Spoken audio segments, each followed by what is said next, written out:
तो शारदा जो थी एक भयंकर रोग से ग्रस्त थी। उसका जीना हराम था, सारा शरीर सूख गया था, दिन रात रोती रहती थी। उसके बेटे सर्वानंद ने सारे जंतर मंत्र कर लिए थे जैसे वो जाने था, कोई लाभ नहीं हुआ। बड़े बड़े विद्वान जो भी कोई जंतर मंत्र जानने वाला या कोई भूत प्रेत के झाड़े लाने वाला कोई भी संत मिला वहां चली गई, कोई राहत नहीं मिली। सभी विद्वानों ने, मंडलेश्वरों ने, संतों ने, सिद्धों ने कह दिया कि माई ये तेरे प्रारब्ध का कर्म है, ये नहीं समाप्त हो सकता, ये तेरा पाप कर्म है, तेने भोगना पड़ेगा। पाप कर्म कट्या नहीं करते। पुण्यात्माओं कैसी थ्योरी बना के दर दी न ज्ञानियों ने कि पाप अक्षमा नहीं होते, प्रारब्ध का कर्म कट नहीं सकता। अरे भले पुरुषो, यदि भगवान की भक्ति तो दुख ना कट्या तो भक्ति की आवश्यकता क्या? यदि पाप ही नहीं कटा भगवान की भक्ति से तो भक्ति करने की आवश्यकता ही समाप्त हो जाती है। यदि कोई कहे कि साबुन लगाने से मैल नहीं कटता, ये तो न्यू का न्यू रहेगा, तो साबुन जानता भी कोई ना, साबुन से परिचित ही नहीं है। कोई कहे औषधि खाने से रोग नहीं कटता, क्या वो वैध हो सकता है? नहीं, वो तो वैसे कि गधे की लीद कूट का चूर्ण बनाए बैठे है। कहने का भाव यह है कि जिनको ज्ञान नहीं, भक्ति का ज्ञान नहीं, परमात्मा से परिचित नहीं, उन लोगों ने थ्योरी बना दी कि पाप नहीं कटते। और यह थ्योरी कहीं से देख ले, किसी संत की बात का विचार पढ़ कर देख ले, सभी ने कहे पाप तो भोगने पड़ेंगे। और हमारे सदग्रंथ कहते हैं पाप कट जाते हैं भगवान की भक्ति से। तो फिर भगवान की भक्ति की जरूरत क्या जब पाप ना कटे थे? इसके लिए 5 मिनट का आपको एक दिखाते, एक कथित महर्षि जिसका बोलबाला हिंदुस्तान में तो बेगन पाट रहा है, और उसको कह खेगा पता नहीं वेदों का, और महर्षि की पदवी पा गया। और तेरा गजब हो गया, निरंजन धन तेरा दरबार। अब वो महर्षि है दानंद जी, सरस्वती प्राचार्य, पता नहीं कितनी उपमाला रखी इस महापुरुष के। और इसने कह का पता नहीं था, वेदों का, ना ज्ञान का, ना अध्यात्म ज्ञान का, ना संसारिक व्यवहार का बेरा था इसने, ना समाज सुधार का ज्ञान था, कुछ भी नहीं था। ये तो कति निराडंगा था और महर्षि की पदवी पाया, क्योंकि संस्कृत बोल जाना था, ओनली संस्कृत बोल जाना था, इतना ज्ञान था इसको। ये देखिएगा सत्यार्थ प्रकाश। सारे जीवन में इस महापुरुष ने यह देन दी थी अपने समाज को, सत्यार्थ प्रकाश, महर्षि दानंद सरस्वती। अथ सत्यार्थ प्रकाश है, देख, वेद आदि विविध सद शास्त्र प्रमाण, वेद आदि सद शास्त्रों से प्रमाण लेकर के ये इसकी रचना की है। न्यू लिखा है यो, संवित श्रीमत परमहंस पर परिव्राजकारी आचार्य महर्षि दानंद सरस्वती स्वामी विरच। उत्तर यहां से लान लागे थे इसका उपमा, ओहो पढ़ते पढ़ते थक ले आदमी। और देखिए इसके काले कारनामे दिखाऊंगा आपने। ये कहां से छपा है? प्रकाशक है वैदिक यति मंडल, दानंद मठ, दीनानगर, पंजाब से। और कहां से ये प्रकाशक है, छपा कहां से है? मुद्रक है आचार्य प्रिंटिंग प्रेस, दानंद मठ, गुहाना मार्ग, रोहतक तक। कति इसके जड़ में छपा है, इन छाप रखे। और अब देखो समोल्लास नंबर 7 में, यह समोल्लास नंबर 7 सप्तम समोल्लास है, 154। यहां देखो इसकी थ्योरी 154 पृष्ठ पे कह रहा है कि किसी ने प्रश्न किया कि परमात्मा पर ईश्वर साकार है व निराकार? उत्तर दिया कि निराकार। अब देखो 155 पे अपनी थ्योरी को पे फेल कर रहा है। प्रश्न किसी ने किया वे परमेश्वर की स्तुति, प्रार्थना और उपासना करनी चाहिए व नहीं? उत्तर स्वामी जी का करनी चाहिए। क्या प्रश्न, क्या स्तुति आदि करने से ईश्वर अपना नियम छोड़ स्तुति प्रार्थना करने वाले का पाप छुड़ा देगा? उत्तर स्वामी जी का नहीं, पाप नहीं छुड़ाओगा। प्रश्न तो फिर प्रश्नकर्ता कहता तो फिर स्तुति प्रार्थना किस लिए करें, क्यों करना? उत्तर स्वामी जी के उसके करने का फल और है, पाप तक कटे नहीं, और लाभ है। क्या लाभ है, क्या फल है? प्रश्न क्या है उत्तर स्वामी जी का? सतुति से ईश्वर में प्रीति, उसके गुण कर्म स्वभाव से अपने गुण कर्म स्वभाव का सुधरना, प्रार्थना से निराभिमानता, उत्साह और सहाय का मिलना, और उपासना से परब्रह्म से मेल और उसका साक्षात्कार होना। ओ तेरा गजब भैया, यहां तक कह रहे हैं ईश्वर निराकार है, और यहां कह रहे हैं उपासना से परमात्मा का साक्षात्कार हो जाता है। निराकार का साक्षात्कार होगा किसका? अपनी थ्योरी आप पे। फिर कहता है कि ब्रह्म परब्रह्म से मेल हो जाता है। मेल भी साकार से होगा, निराकार तो होगा कि यदि वो सर्वव्यापक परमात्मा है तो उसका वैसे ही मेल है, फिर समाधि की जरूरत क्या? वो तो अभिन्न है, हमारे से अभेद है। इस नत भांग के नशे में बोल रखा सारा सत्यार प्रकार। भांग पिया करता है ये सत्कर मानना, नहीं तो ना दोस्ती लाइव दिखा दो। ये देखिएगा, जिसने नैना बेरा तो पहले पृष्ठ पर के लेखर अगले पर क्या खंडन कर रहा है। महर्षि दयानंद समग्र क्रांति के अग्रदूत, ये संपादक हैं स्वामी सत्य प्रकाश सरस्वती, डॉक्टर रतन कुमारी स्वाध्याय संस्थान इलाहाबाद से ये प्रकाशित है।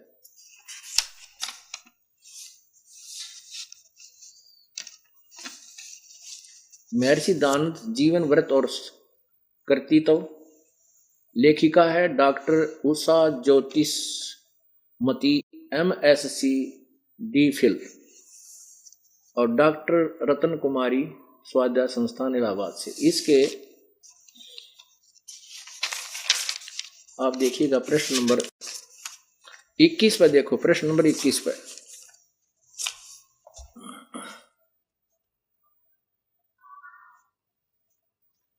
ये कहता है तत्पश्चात, ये यहां से चल रहा है कि 1913 से चल रहा है विक्रमी। अगले 5 मास में कानपुर या प्रयाग के मध्यवर्ती अनेक प्रसिद्ध स्थान मैंने देखे। 1913, अब ये 1913 में ही यहां है।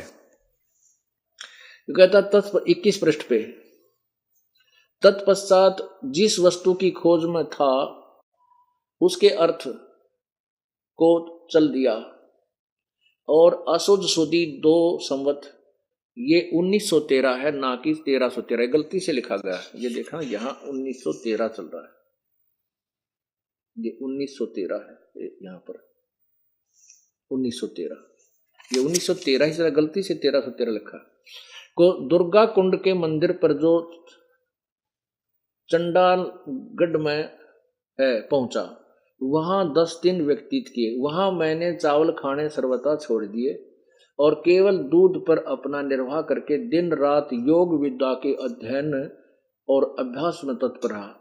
दुर्भाग्य वश वहां मुझे एक बड़ा दोष लग गया, अर्थात भांग पीने का स्वभाव हो गया। अरे वाह, जय हो बंदी छोड़ की।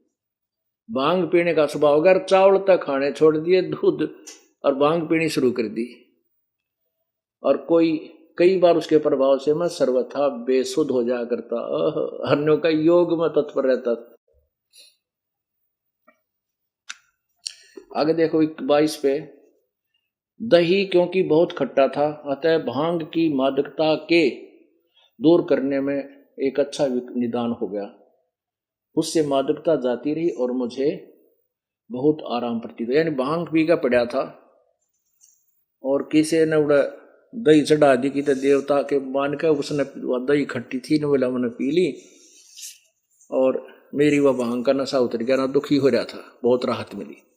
अरे भले आदमी, अब यो पाखंडी नो थे ये लोग, पी के भांग और पड़ारंदा लोग नो का समाधि लाग रही है। अब भांग पी के तो कितना पड़ा रहे, सुरफा पी के पड़ा रहे, रात ने नो का मारे मेरे सी एक दिन गंगा का किनारे नो का नो बैठा लंगोट मर पो का महीना भांग पिए पड़ा था। ये न बेरा ने कित पड़ा हूं, तो बड़ा देख कर लोग प्रभावित हुए, बड़ा सर्दी भी ना लगती। तो ऐसे ड्रामेबाज था यू। अब यू भांग पीकर ही लिखा करता था, जब इसने पहले पृष्ठ पे नहीं पता तू के लिख रहा है, अगले में खंडन कर रहा है। आगे देखो और भी बहुत से प्रमाण है, लेकिन अब समय कुछ प्रसंग दूसरा चल रहा है, फिर आइएगा उसी प्रश्न पे। अब इस विचार में इसने अपनी 3 थ्योरी फेल कर दी है। एक तो इसी 7वें अध्याय के क्यों कति प्रारंभ है, ये देखो, अथ सप्तम समोल्लास प्रारंभ, इसके प्रश्न नंबर 151 पे, 150 151 है। यहां किसी ने प्रश्न किया, वेद में ईश्वर अनेक हैं, इस बात को तुम मानते हो? नहीं। महर्षि कहते नहीं मानते, क्योंकि चारों वेदों में कहीं यह नहीं लिखा जिससे अनेक ईश्वर सिद्ध हों, किंतु यह तो लिखा ईश्वर एक है। अब देखो यहां अनेक ईश्वर नहीं मानता, और वहां कहता है कि उपासना से न असतुति से परब्रह्म से मेल। अरे ब्रह्म को फालन भगवान मानता है, ब्रह्म इसी के स्वरूप देखना, यहां देखना, ये समोल्लास नंबर प्रथम समोल्लास है, प्रश्न नंबर 15 पे। ये क्या कहता है कि रक्षा करने से ओम, आकाशवत व्यापक होने से खम्भ, और सबसे बड़ा होने से ईश्वर का नाम ब्रह्म है। फाइनल हो गया कि ब्रह्म को सर्वशक्तिमान यानी भगवान मानता है, नाम ब्रह्म है। आगे देखो, निरंतर व्यापक होने से परमेश्वर का नाम ब्रह्म है। ठीक है, यू कहता केवल वेदों में ब्रह्म लिख रखा है और दूसरा भगवान नहीं। अब यहां कहता है परब्रह्म से मेल। परब्रह्म का अर्थ क्या होता है? दूसरा ब्रह्म। 2 ब्रह्म हो गए, 2 भगवान, 2 ईश्वर खुद कह रहा है, और अपनी थ्योरी है कि ना और ब्रह्म नहीं होते, क्यों होता? और वहां लिख रहा है परब्रह्म से मेल, भांग पी का बांडा करता। अरे एक दादा एक परदादा, 2 दादे हो गए। परब्रह्म का अर्थ समझ लो, आप समझदार बुद्धिमान व्यक्ति हो। परब्रह्म का अर्थ दूसरा भगवान, यानी अन्य ब्रह्म से, किसी ब्रह्म से दूसरा ब्रह्म, 2 भगवान हो गए। और यहां कहता है इसमें 3 थ्योरी फेल कर दी इसने। अब तीसरी करेंगे वेद। एक तो कहता है कि भगवान निराकार है, यह कहता है परमात्मा का उपासना से उसका परब्रह्म से मेल और उसका साक्षात्कार होना, वह निराकार वाली थ्योरी खत्म। फिर कहता है कि भगवान परब्रह्म, भगवान एक है नहीं, आप पे परब्रह्म लिखने लग रहा, दूसरा भगवान। अब तीसरी थ्योरी के पाप नष्ट नहीं होते, वो वेद करेंगे। अब दिखाता हूं आपको, ये देखना 163 पर क्लियर है, ये देखना सप्तम समोल्लास 163 पृष्ठ पे किसी ने फिर प्रश्न किया, प्रश्न, ईश्वर अपने भक्तों के पाप क्षमा करता है वा नहीं? स्वामी जी का उत्तर नहीं, क्योंकि जो पाप क्षमा करे तो उसका न्याय नष्ट और सब मनुष्य महापापी हो जाएं। फाइनल देख ले, इसलिए सब कर्मों का यथावत फल देना ईश्वर का काम है, अक्षमा करना नहीं, यानी माफ नहीं करता। अब देखो, और यजुर्वेद क्या इसी के द्वारा अनुवादित है, ये देखिएगा, पवित्र यजुर्वेद, ये महर्षि दानव सरस्वती,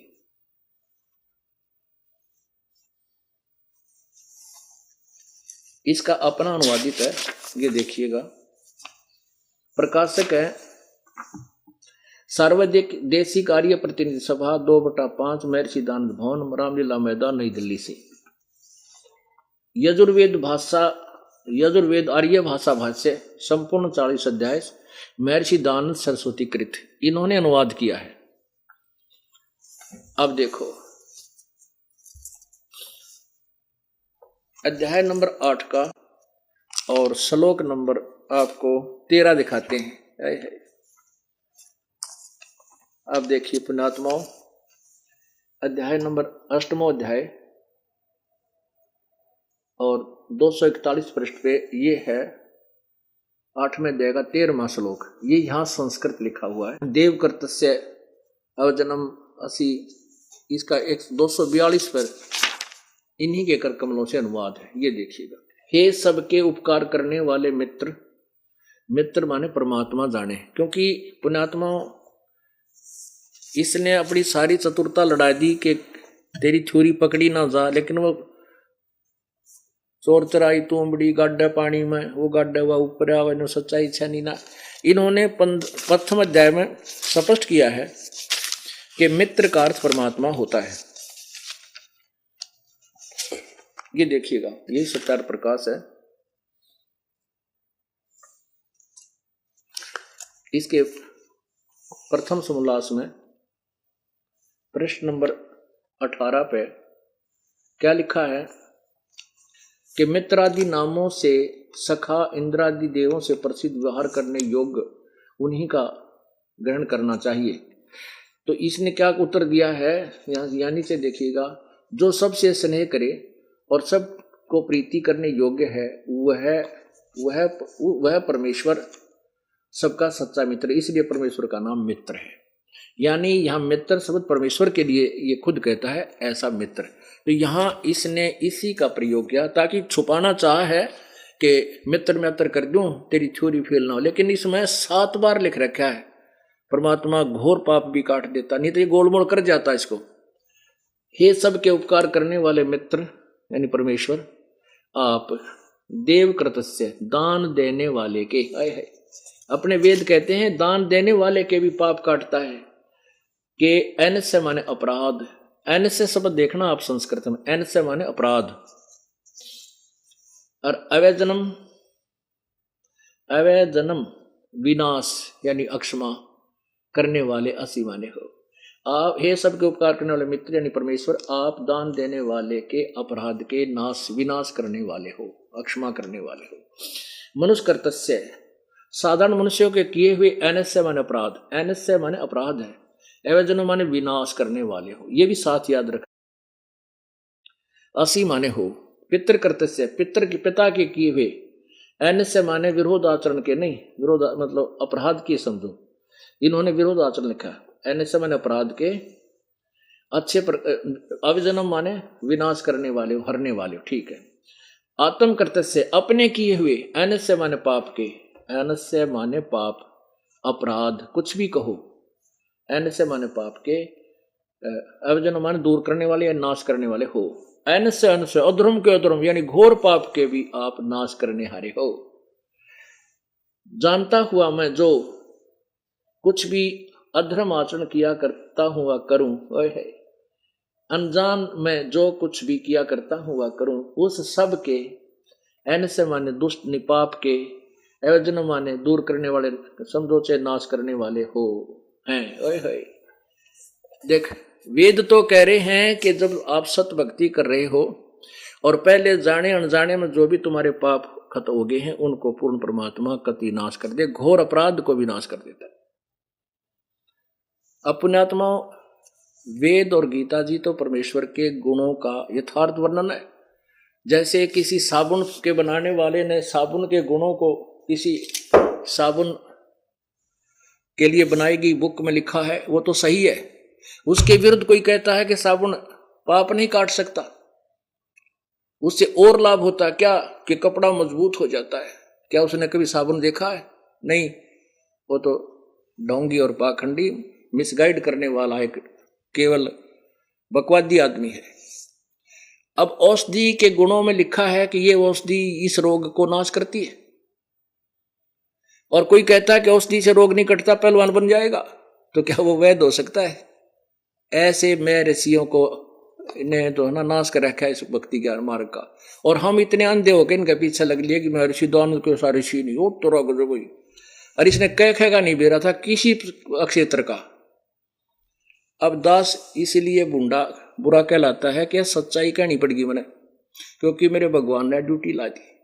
अब किसी ने तो सिर फुड़वाना ही पड़ेगा भाई, इस जनता को जगाने के लिए, इस भोली आत्माओं का कल्याण कराने के लिए। और जब ये जाग जाएंगे फिर आप पर झंडा उठा लेंगे भगवान का,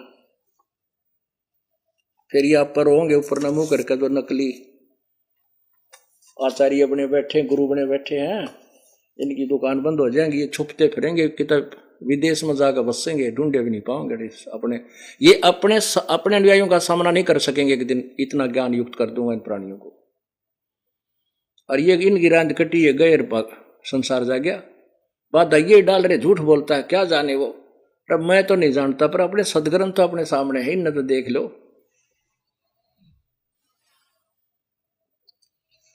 तो ऐसे ही वो शारदा जो थी, अब परमात्मा क्या कहते हैं, निरंजन धन तेरा दरबार, निरंजन धन तेरा दरबार, जहां पर तनिक न न्याय विचार, जहां पर भाई वैसा उड़ मुल मुल खासा, गल मोतियों के आर, वैसा उड़े मुल मुल खासा। गल मोतियों के आर, पति भरता को मिले न खादी, व सूखा नरस आहार निरंजन। धन तेरा दरबार निरंजन, धन तेरा दरबार। पाखंडी की पूजा जग में, संत को कहें लबाड़। पाखंडी की पूजा जग में, संत को कहें लबाड़। इन अज्ञानियों को परम विवेक की, और ज्ञानी को मूड गवार निरंजन। धन तेरा दरबार निरंजन, धन तेरा दरबार निरंजन, धन तेरा दरबार। जहां पर तनिक न न्याय विचार, जहां पर तनिक न न्याय विचार। कह कबीर सुनो भाई साधो, सब उल्टा व्यवहार। कह कबीर सुनो मेरे साधो, सब उल्टा व्यवहार। भाई सच्चों को तो ये झूठ बताओ, इन झूठों का एतबार निरंजन। धन तेरा दरबार निरंजन, धन तेरा दरबार। जहां पर तनिक न न्याय विचार, जहां पर तनिक न न्याय विचार। कह कबीर सुनो भाई साधो, या सब उल्टा व्यवहार। कह कबीर सुनो भाई साधो, सब उल्टा व्यवहार। सच्चों को तो ये झूठा बताओ, इन झूठों का एतबार निरंजन। धन तेरा दरबार निरंजन, धन तेरा दरबार। सत साहिब परमात्मा रोया करते उस समय कहते थे, देख रहे काल तने जुल्म कर रखा। मैं साची को मन तो लफंडर बतावे, नो के जाना तंबूरे लेकर गाया करता हो। तो इस मैं ऋषि ने भी लिख रखा 11वें समोल्लास में।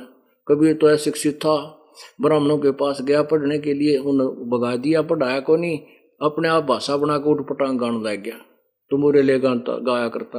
कुछ नीच जो लाए उसके जाल में फंस गए। अरे तेरा गजब हुई। तो परमात्मा इसलिए कहते हैं, इन सच्चा न था अमनता ने का झूठ बतावे, इन झूठा का एतबार।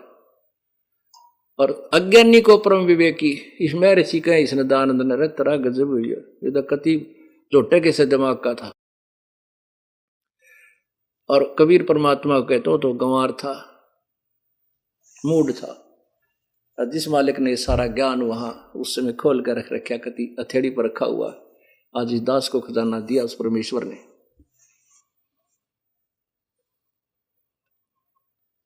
तो सर्वानंद की माँ जो थी वो बहुत बीमार रहा करती। इन सब नकली में ऋषि संतों के पास धक्के खाकर बैठ गई, और सब ने ये कह दिया कि तेरे भाग में यो पाप है, तेरा भोगना पड़ेगा, यो कटे को नहीं। तेरे प्रारब्ध में लिखा है माई, यो को ना कटे। अब बुढ़िया ने सोच लिया तो तेने भुगत का मरना ही पड़ेगा। कबीर परमेश्वर की शरण में आने के उपरांत बहुत से ब्राह्मण परिवार भी लोक लाज त्याग कर, जो कति मर लिए, जिनको समाज ने भी रिजेक्ट कर दिया। जैसे एक ब्राह्मण था, उसकी पत्नी बीमार, बालक बीमार, आप तकलीफ में, टोटा बहुत अंडरदन हो गया, सब जगह हार लिया, थक लिया, कि उन बच्चों का कोई इलाज नहीं हुआ।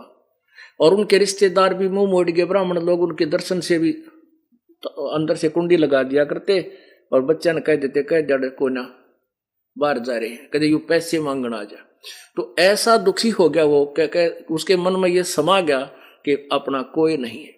तो उसको किसी एक भक्त ने बताया कि हमारे गुरुदेव के पास चलो, आप उपदेश ले लो, आपका कल्याण हो जाएगा। अब मरता क्या नहीं करता, उसको बता दिया गया कि वो जुलाहा है, धानक है। तो उस ब्राह्मण ने कहा, भाई कोई भी हो, मेरी जान बचनी चाहिए, मेरे बालक बच्चे। उस प्यारी आत्मा ने परमात्मा का नाम लिया, सब बच्चों ने उपदेश लिया, परमेश्वर ने आशीर्वाद दे दिया, तो बच्चे भी स्वस्थ हो गए। और गिने दिनों में वो परमात्मा ने इसी बरकत दी उसको, वो पैसा जो इलाज में लग गया था वो बच गया, और वो एक सारा कर्जा उतर गया। और ठीक सतिथि में आ गया। ऐसे ही एक और ब्राह्मण परिवार था, वह विधवा थी लड़की, वो भी बहुत दुखी थी, प्रभु के चरणों में आने से वह भी स्वस्थ हो गई थी। तो ऐसे उस शारदा के पास एक बहन गई जो कबीर परमेश्वर की शिष्या थी। उसने जाकर पूछा कि शारदा कुशल मंगल हो। शारदा ने कहा, बहन के कुशल मंगल हूं, मैं तो अंतिम सांस गिन रही हूं और मेरा ऐसे ऐसे भयंकर रोग है। बहन ने उसने परमेश्वर की शिष्या ने पूछा कि कहीं आपने इसका ट्रीटमेंट इलाज वगैरह करवाया? कहने लगी, सब जगह वैद्य भी थक लिए, फिर और सब संतों के पास, सबके पास जा चुकी हूँ। यहाँ बहुत बड़े प्रसिद्ध एक सिद्ध पुरुष थे, उन्होंने भी आखिर में जवाब दे दिया कि तेरे कर्म का भोग है, ये पाप तने भोगना ही पड़ेगा, कोई तेरे प्रारब्ध में पाप कर्म है। तो उस बहन ने कहा कि बहन, एक मैं अर्ज करूं तेरे तय, आप हमारे गुरु जी से उपदेश ले लो। मेरी प्रार्थना आपसे, सच्चे दिल से आप समर्पण करो उस परम पिता के चरणों में, आपका रोग नहीं रहेगा। अब जो कह अरमरता के नहीं करता है, उसने सोचा चल बेबे तो भी बता दे कौन है वो संत, में चल पड़ूंगी। उसने कहा कि मेरे गुरुजी हैं कबीर, और वो जुलाहों की कॉलोनी में रहते हैं। जुलाहों की कॉलोनी में, और मरी पड़ी है वह बुढ़िया, और फिर भी आकड़ गई जुलाहों की कॉलोनी में। दानक से कहा है, तो दानक जुलाहा जाति से है। बोले माना लो नाम है क्या तने के कही तने मेरे आगे, हम ब्राह्मण और वो एक छोटी जाति का। अब ये लोग लाज काल ने इसी बूंदी अड़ा रखी है, मरना मर जात भी उसमें ऐसा समस्या थी है ना करना लायक तने आज पाछे मत कह दिए मेरे थे। तो उसने कहा, बहन देखो तू मर जाएगी, ये लोक लाज तेरा गेल नहीं चाले, मर कर तो भूतनी बन गई या गधी बन गई या कि जो लाया में जन्म हो गया, जब कित कुआं में पड़ेगी। न बोली तू फालतू मत बोला बेबे, जा तू यहां से उठ जा।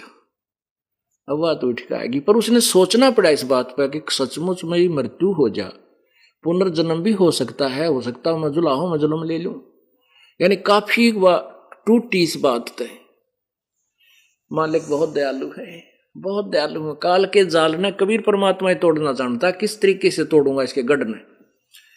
ऐसे ही वो ब्राह्मण जो परमात्मा के चरणों में आया था, कति उजड़ा पड़ा था, सत्यानाश हो रहा था, सर्वनाश उसका, वो उनका रिश्तेदार था शारदा का, सर्वानंद की मां का, और निकटतम रिश्तेदार था। उसकी सतिथि सेवा खूब परिचित थी कि वो परिवार महादुखी है और कंडेम हो रहा, कति मृत्यु के निकट था, नाश होया पड़ा था। वो आ गया तो उसको ये भी पता हो गया था कि उसने पता नहीं कित के झाड़ा जुड़ा लो आया है और वो ठीक हो गए और उसकी सतिथि भी ठीक होगी। ये भी नहीं इतना ज्ञान था झाड़े लुआने का। तो वो पंडित उनके घर आया रिश्तेदार, और शारदा को देखा, उसकी हालत बहुत खस्ता थी। पूछा कि रिश्तेदार क्या दिक्कत आपको, क्या कहानी, आप तो बहुत कमजोर होगी, बड़ी मोटी ताजी। वो कहने लगी कि मैं अंतिम श्वास गिन रही हूं रिश्तेदार, और ऐसी ऐसी सब जगह इलाज करा लिया, मेरा कोई ट्रीटमेंट कितना नहीं हुआ, ना जंतर से, ना मंत्र से, ना किसी संत से। मेरे बारे में लिखा है कि कह दिया सभी ने कि तेरा प्रारब्ध है, ये पाप कर्म तेने भोगना ही पड़ेगा, अंतिम सांस तक तेने भोगना पड़ेगा, तेरी मृत्यु के साथ समाप्त होगा। अब उसने कहा कि शारदा आप मेरी सतिथि से परिचित है, मेरी क्या दुर्गति हो रही थी, पूरा परिवार ऐसी स्थिति आ गई थी, कई बार तो मैं चाहता था कि सारे परिवार को विष दे दूं और मैं भी खा कर मर जाऊं। और जिस दिन से मैंने अपने गुरुदेव की शरण ली है, मेरा परिवार भी स्वस्थ हो गया, और आपको पता है मेरे ऊपर कितना कर्जा था, रिश्तेदार भी मेरी शक्ल देखना नहीं चाहते थे, आज वो मेरे से उधारा ले जाते हैं। ये मेरे परमात्मा की कृपा है, और चल तो भी नाम ले ले, तेरा रोग कति खत्म हो जाएगा, मैं गारंटी देता हूं, पर सच्चे दिल से समर्पण करना। अब शारदा ने कुछ आई समझ में, भाई ये तो ब्राह्मण है, समझदार आदमी है, इसने जरूर कोई उच्च जाति का गुरु बनाया होगा। कहने लगी ठीक है भगवान, जैसे तू कहेगा मैं कर लूंगी, आपका गुरु कौन है? वो कहने लगा मेरे गुरु जी हैं कबीर परमात्मा, जुलाहों की कॉलोनी में आपके नगर में रहते हैं। फिर आकड़ की बुढ़िया, वो धानक है, तन शर्म नहीं आती, तन तो नाश कर दिया इज्जत का। जब वो ब्राह्मण कहने लगा, ए भूतनी, जब मेरी बिरान माटी हो रही थी, कित गया था ब्राह्मण समाज को चौनी देने तैयार नहीं था, मेरे तो नफरत करते थे। आज मैं उस जुलाहे के धानक की शरण में गया तो मेरा परिवार बच गया, मेरे पास 2 पैसे हो गए। अब वो ब्राह्मण मेरा चक्कर काटे हैं उधारा लेने के लिए, और वे तने ना समझ में आती, मर कुएं में पड़ गए। अब यह बात उसका समझ में आ गई, भाई रिश्तेदारी और ये ब्राह्मण कुल जब कित गया था, जब ये भूखा मरा था। एक दिन फिर परमात्मा ने दया करी, क्योंकि मालिक जाने क्यों कर जड़ निकाल लगा काल की।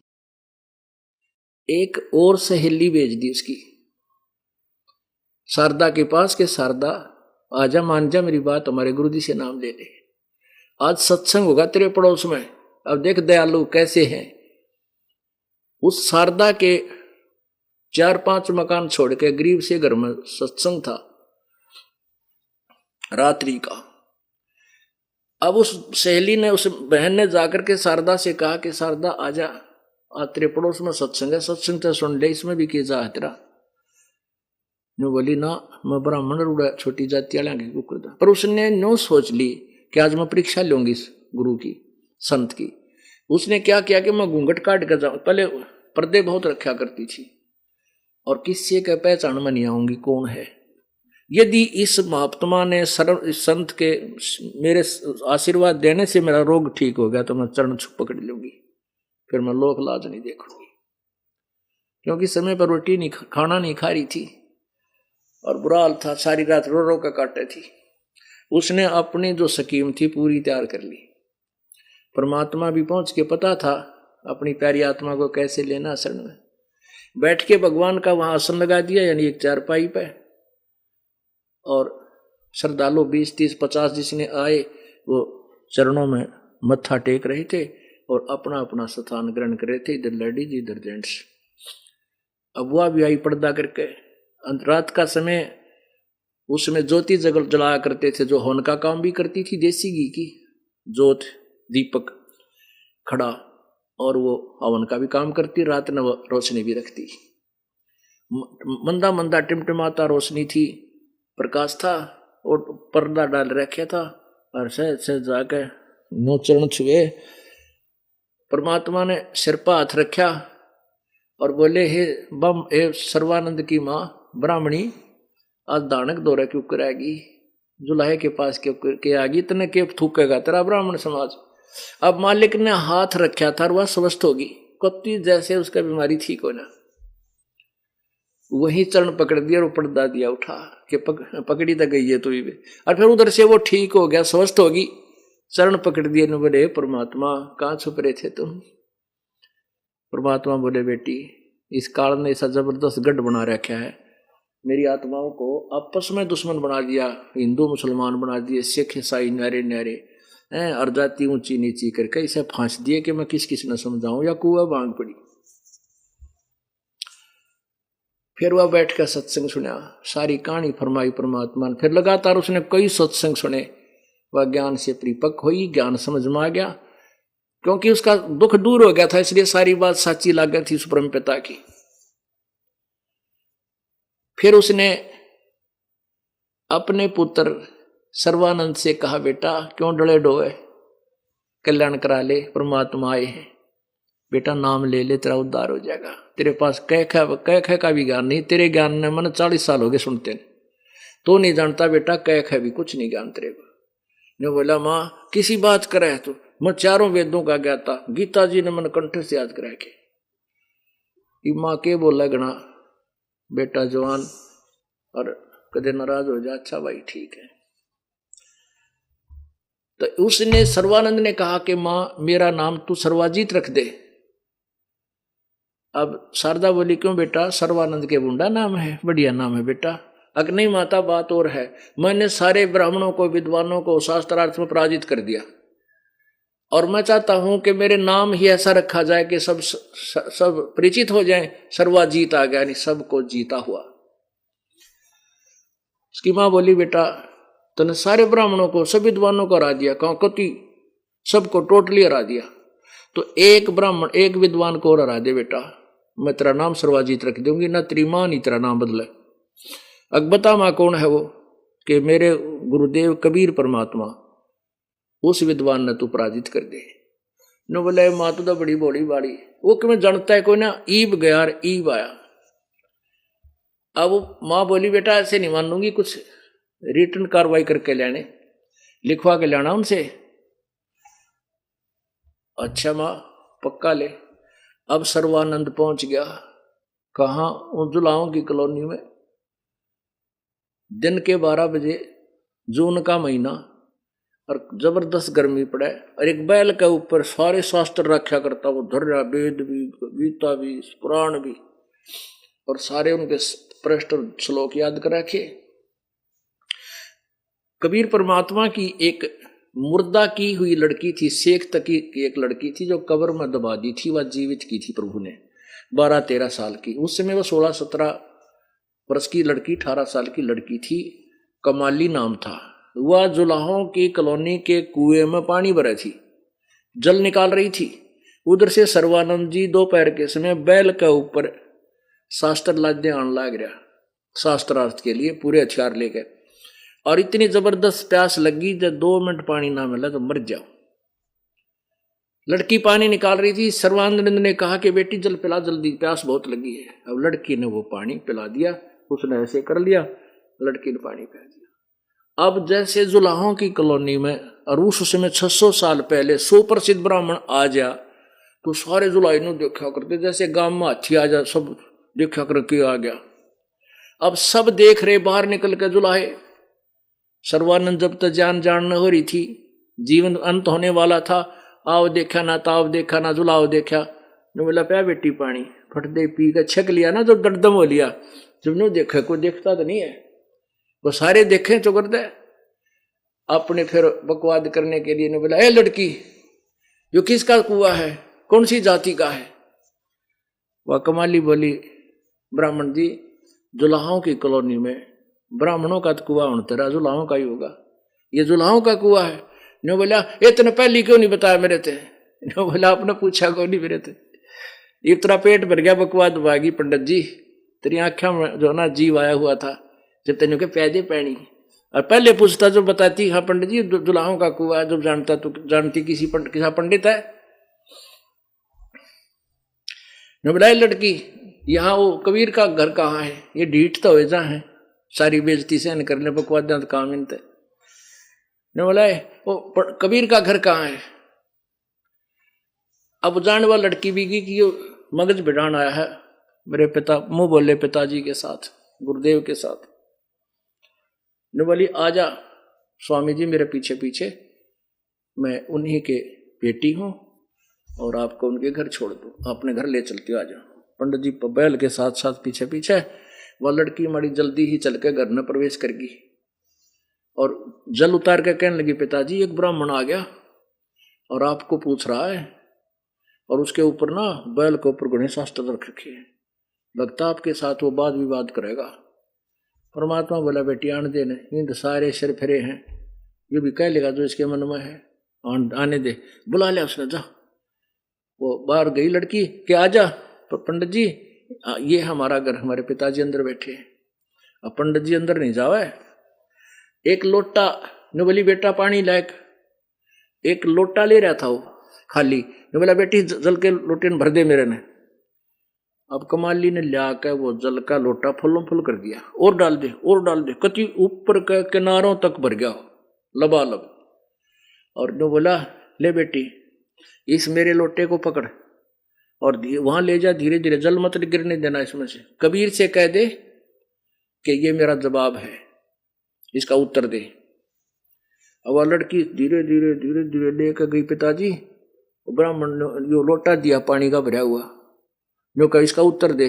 परमात्मा ने एक मोटी सुई थी लो की, अच्छा जो से सुआ होया करे दरी सीमन का, वह मोटा सुआ घेर दिया उसमें, उस जल में, और जितनी कैपेसिटी उस सुए की थी यानी सुई की थी, उतना जल बाहर निकल गया, और वो सुई जाकर नीचे तली में बैठ गई, लोटे के नीचे जा बैठी पानी पार करके। तो परमात्मा बोले जा बेटा, दे दिया जवाब उसका, पकड़ा दे उसका लोटा वापस। और लड़की धीरे धीरे धीरे धीरे वापस आके ना बोली लो जी आपका लोटा। सर्वानंद कहने लगा क्या उत्तर दिया कि पता नहीं, मैंने इसमें एक सुई डाल दी पिताजी ने। तब वो लेकर लोटे ने, फिर सर्वानंद आया कि कबीर तूने मेरे प्रश्न का क्या उत्तर दिया। परमात्मा बोले स्वामी जी अपना प्रश्न बताइए, क्या प्रश्न था आपका, प्रश्न क्या हो बताइए। उसने बताया कि मेरा नाम सर्वानंद है, मैंने सभी ब्राह्मणों को पंडितों को पराजित कर दिया, विद्वानों को, और मैंने अपनी मां से नाम बदलवाना है, सर्वाजीत दरवाना है। और उसने शर्त रख दी कि मैं आपसे शास्त्रार्थ करके आपको पराजित करके जाऊं तो मेरी मां मुझे सर्वाजीत नाम दे। इसलिए मैं आपको बताना चाहता हूं इस उदाहरण के माध्यम से कि मैं ज्ञान में इस प्रकार परिपूर्ण हूं, जैसे यो लोटा ऊपर तक भरा था, इसमें तू अपना ज्ञान और जल डाला जाएगा, बाहर ही जाएगा, इसमें नहीं समाओगा। अर्थात मेरे साथ विवाद करने की चेष्टा मत करना, मैं ज्ञान से परिपूर्ण हूं, ये समझाना चाहता हूं तुझे। तेरा ज्ञान मेरे समाओगा नहीं, बाहर पड़ेगा। परमात्मा बोला मेरा उत्तर सुन ले क्या है। मेरा उत्तर, मेरा वो तत्व ज्ञान ऐसा है जैसे या सुई मैंने तेरे लोटे में डाली, तेरा पानी बाहर निकल गया, मेरी जो सुई ने तेरे लोटे की तली में जगह बना ली। मेरा जो ज्ञान है तेरे ज्ञान ने बाहर निकाल कर तेरी छाती में बैठ जाएगा, मेरा ऐसा ज्ञान है। अच्छा बता तेरा क्या ज्ञान है, बोल बोल। अब उस समय जब देखा कि वहां शास्त्रार्थ होने वाला है, आसपास के जुलाहे इकट्ठे हो गए, वो अनपढ़ सारे बेचारे। अब वो भोले बाले जुलाहे बैठे, उनका वार्ता सुनेंगे तो फैसला कौन करेगा, वो अनपढ़। ऐसे शास्त्रार्थ हुआ करते इनके, और ये वे मतलब कि निकम्मे आदमी को ताली बजा के विजयी कर देते थे भोली आत्माएं। तो वो उन अनपढ़ों का, शिक्षितों का फैसला अनपढ़ करा करते। जिस तरह ये मैं ऋषि पाक के बे मतलब। सर्वानंद बोला कर प्रश्न मेरे से। परमात्मा बोले कौन ब्रह्मा का पिता है, कौन विष्णु की मां, शंकर का दादा कौन है, हमको देव बता। अब वो ला गया कहने क्या करता है कि अजरो अमर है, ब्रह्मा विष्णु महेश के कोई माता पिता नहीं, सर्वेश्वर है, महेश्वर है, पता नहीं के उपमा दे दी।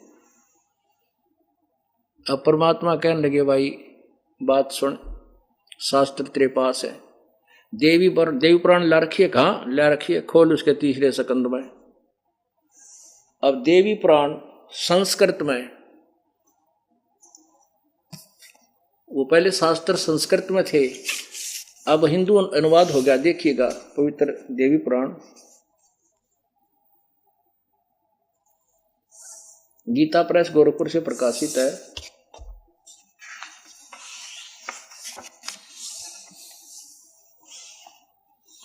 संपादक हनुमान प्रसाद पोदार, चिमनलाल गोस्वामी, प्रकाशक एवं मुद्रक गीता प्रेस गोरखपुर, कोविद भवन कार्यालय कोलकाता संस्थान। इसके 123 पृष्ठ पर थोड़ा सा दिखाऊंगा, वैसे तो बहुत लंबा प्रकरण हो सकता है, लेकिन अब संकेत इतना ही है, समय भी अभाव है। ये देखिएगा तीसरा स्कंद 123 पृष्ठ पे विष्णु जी दुर्गा की स्तुति कर रहे हैं। तुम शुद्ध स्वरूपा हो, ये संसार तुम्ही से उद्वासित हो रहा है।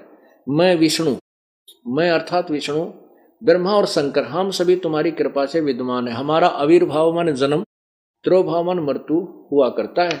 केवल तुम ही ने तो जगत जननी प्रकृति हो, और प्रकृति और सनातनी देवी। भगवान शंकर बोले देवी, यदि महाभाग विष्णु तुम्ही से प्रकट हुए हैं तो उनके बाद उत्पन्न होने वाले ब्रह्मा भी आपके बालक हुए। फिर मैं तमोगुणी लीला करने वाला शंकर क्या तुम्हारी संतान नहीं हुआ, अर्थात मुझे भी उत्पन्न करने वाली तुम ही हो। अब क्या हो गया, परमात्मा बोले पढ़ के देखते तीसरे स्कंद श्री देवी भागवत के। अब उन्होंने पढ़ दिया, देखा सच्ची निकल गया। जो बोला वो संस्कृत पढ़कर सुनाने लगा, वो पढ़ेगा संस्कृत कंठ से याद थी उसका, तो पूरा अध्याय सुना दिया, पर न्यू ना बताया इसमें सच्ची है लिख रखी है। अब वो पूरा अध्याय संस्कृत में सुनाता है, बोलते दिया उसने। और वो जुलाहे जो अनपढ़ बैठे थे बेचारे, उन्होंने वाह सर्वानंद हो ताली बजा दी और सर्वानंद विजयी कर दिया। कबीर साहब हार गए और ओ पाखंडी अविद्वान वो विजयी सिद्ध कर दिया। किन्होंने? उन अविद्वानों ने। अब परमात्मा ने सोची मूर्ख गिर के माथा मारू, कहने लगा अच्छा भाई तू जीत गया, मार गया। एक समय किसान का बेटा अपने पिताजी के साथ, रविवार का दिन था और बैलगाड़ी में बैठा खेता में जाओ था, और वो लड़का छठी कक्षा में था। उस समय उसने संस्कृत या इंग्लिश शुरू करी थी पढ़नी, पहले छठी कक्षा से प्रारंभ होती थी अंग्रेजी। तो दोनों पिता, वो लड़का अंग्रेजी में अपने रोज बोलता था, पिताजी ने भी पता था मेरा बेटा अंग्रेजी बोलने लग गया, अंग्रेजी जानता है। सामने से एक अंग्रेज आ गया कार में बैठा हुआ, वो अपना रास्ता परिपक्व करना चाहता था कि मैं जिस रास्ते जा रहा हूं ये ठीक है कि नहीं। उसने कार रोकी और उन गाड़ी वालों को हाथ दिया, उनने भी गाड़ी रोक दी, बैलगाड़ी। वो कहने लगा, वो अपने अंग्रेजी में बोला कि मैं इस गांव में जा रहा हूं, क्या मेरा रास्ता ठीक है? अंग्रेजी बोला वो तो वो किसान बोला अपने बेटे थे, बेटा देखियो केट चौड़ दिखा हुआ है अंग्रेजी बोल के। ने सोचा हम अंग्रेजी जाना है, आप भी तो बोलते हो अंग्रेजी, सुना दे इसने, दे दे उत्तर। अब लड़के ने सुना दिया सिक लीव, छुट्टी के लिए प्रार्थना पत्र अंग्रेजी में। I beg to say that I cannot come to school, please grant me one day leave, I am ill today, your faithfully so and so. अब अंग्रेज ने सोचा मैं पूछू तो हूँ इससे रास्ता, और यो सुना हुआ सिक लीव, नालायक, माथे मात मार करने बोला। अब चल पड़ा वहां से। अब वो कार लेकर चल पड़ा कि तो मूर्ख है, पूछूं कुछ बतावे कुछ। तो उस किसान ने अपने बेटे की कमरत होता है, वाह बेटा तेने मेरी इज्जत रख दी, आज अंग्रेज हरा दिया अंग्रेजी बोल के। वो लड़का बोला पिताजी अभी तो माई बेस्ट फ्रेंड और याद था, जब वो सुना दो तो कार छोड़ के भाग जाता है। एक ऐसे और याद था मुझे, अगर वो सुना देता तो गाड़ी छोड़कर भागता।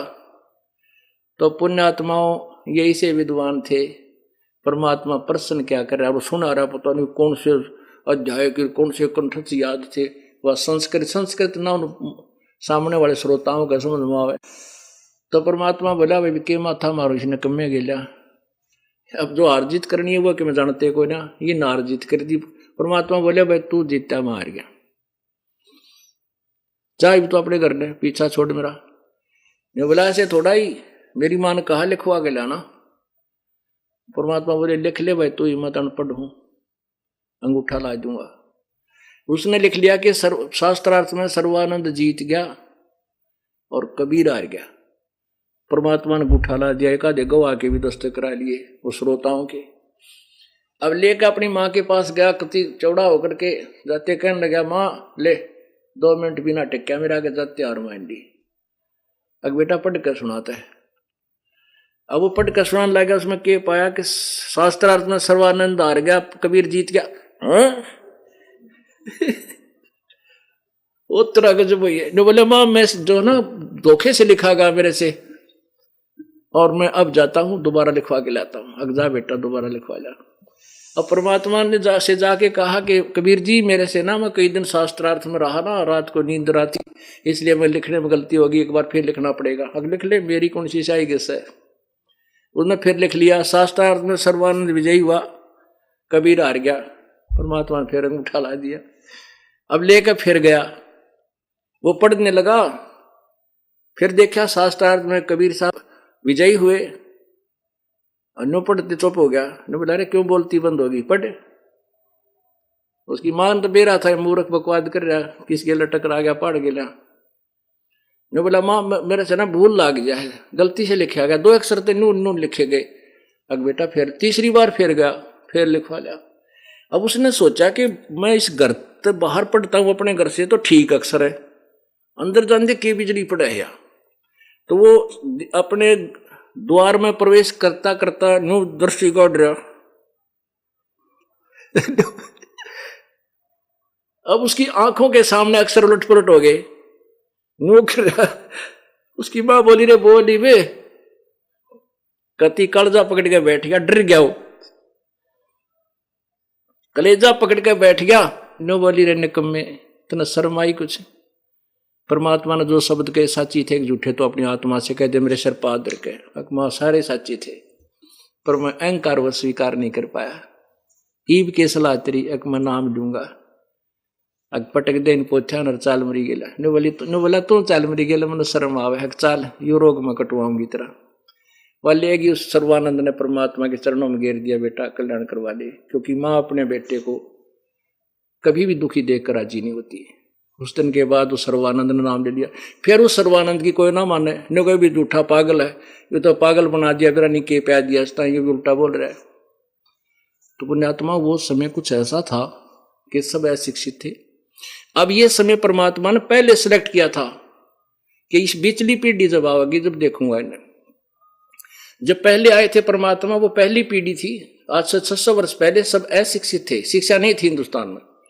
और अब ये बिल्कुल बीच की पीढ़ी है, अब सब शिक्षित है, बुद्धिमान है। अब ये ज्ञान पूरे विश्व में जाएगा, प्रभु ने पहले कहा हुआ है। और आने वाली जो लास्ट पीढ़ी होगी वह कृतज्ञ हो जाएगी, कति दुष्ट हो जाएंगे, लास्ट में जाकर कलियुग के कोई भक्ति नहीं करेगा। तो इस बिचली पीढ़ी में जिनका मनुष्य जीवन है और ये दास का ज्ञान आपके पास है, धन्य आपके माता पिता ने जिससे तुमने जन्म हुआ, ऐसा ज्ञान और आपका मनुष्य शरीर बेड़ा पार करवा लो। बोलो सतगुरुदेव। कर जोरूं विनती करूं, धरूं चरण पर शीश, गुरु राम देवानंद जी महाराज ने दियो नाम बख्शीश। कोटि कोटि सिजदा करूं, कोटि कोटि प्रणाम, चरण कमल में राखियो मैं बांदी जाम गुलाम। कुत्ता तेरे दरबार का, मोतिया मेरा नाम, गले प्रेम की जेवड़ी, जाखें चोवा जाऊं। तो करो तो बावड़ूं, दूर दूर करो तो जाऊं, जो राखो तो ही रहूं, जो देव सो खाऊं।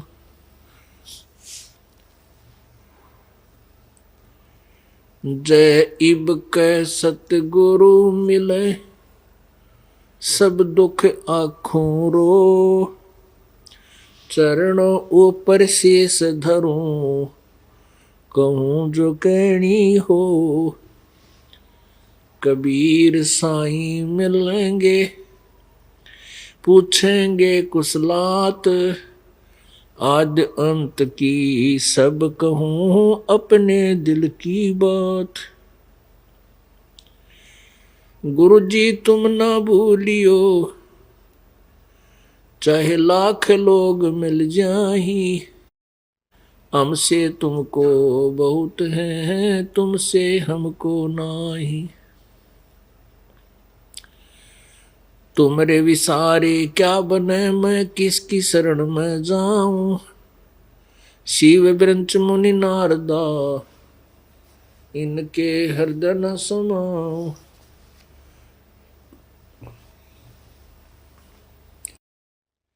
अवगुण किए तो बहुत किए, करत न मानी आरे, बावे बंदा बख्श दियो, बावे गर्दन उतार।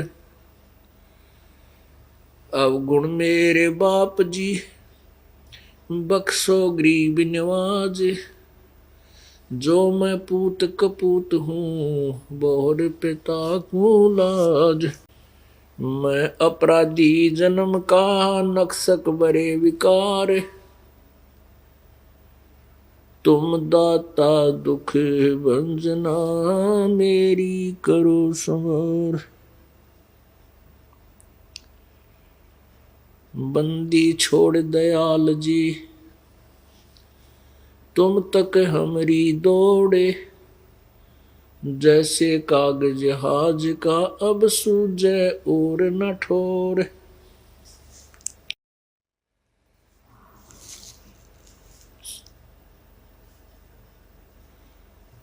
बंदे तो कर बंदगी जय चावे दीदार। अवसर मानुष जन्म का भाई मिलन बारंबार। मानुष जन्म पाए के जो नहीं रटे हरि नाम। जैसे कुआ जल बिना फिर बनवाया किस काम। लूट सको तो लूटियो राम नाम की लूट। पीछे फिर पछताओगे भाई प्राण जाएंगे छूट। नहीं भरोसा देही का विनस जावे छन माही। श्वास उश्वास में नाम जपो और यतन कछु नाही। श्वास उश्वास में नाम जपो व्यर्था श्वास मत खो। ना जाने इस श्वास को भाई आवण हो कि ना हो।